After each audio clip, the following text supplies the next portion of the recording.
सकाळची आरती पूर्ण आहे.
अशी स्वामींची आघात लीला आहे आणि अलौकिक आरती असते. याच्यात पालखी निघणार दुपारनंतर.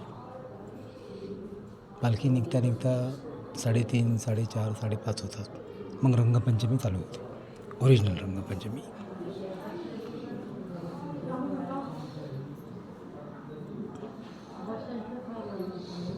तर आपण जे काही करतो ना रामभाऊ, ते या अलौकिक दरबारातून होतं.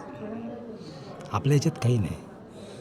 आपण एक छोटासा असा अजरामर दिवा आहे आईवडिलांच्या हातचा. कृष्ण आणि चक्रधर स्वामी दत्त योगाने आपण देशासाठीच काय विश्वासाठी प्रगट आहोत, एनी टाईम प्रगट आहोत.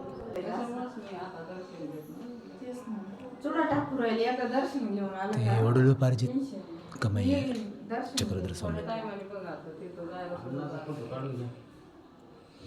अतिशय सुंदर देवारा आहे.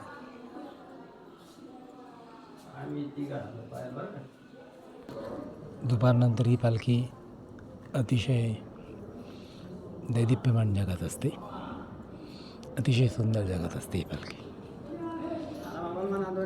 आणि सोहळा सुपर सोहळा असतो. तिच्या स्वामींचं तीर्थ आहे, आंघोळीचं अतिशय पवित्र पाणी आहे. तर आतल्या मंदिरात पहाटे 2-2:30ला सेवा चालू होते. हा कळसाचा भाग आहे. इथे असंख्य साक्षात्कार झालेले आहेत आपल्याला गेल्या 10-15 वर्षामध्ये. आपण ह्या गोष्टी कोणाला सांगत नाही, बरोबर, कारण की ज्याला त्याला कसं वाटतं मीच मोठा.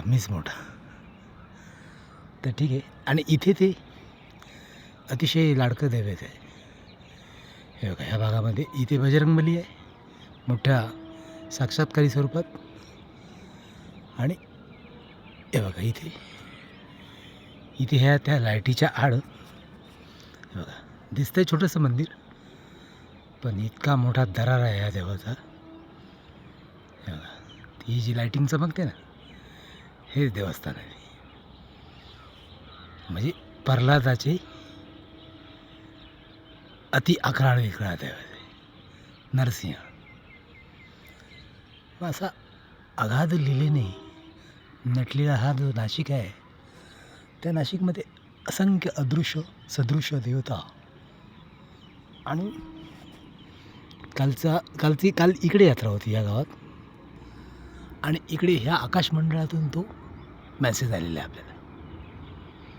तर ही स्वामींची अखंड कृपा आहे. आरतीनंतरची वेळ आहे ही. पहाटेची आरती झालेली आहे आताच. 5, 5:15, 5:30पर्यंत ही आरती असते. आणि आता टाईम सेटिंगनुसार आपण समाधी योग लावणार आहे. जय शिवशंकर.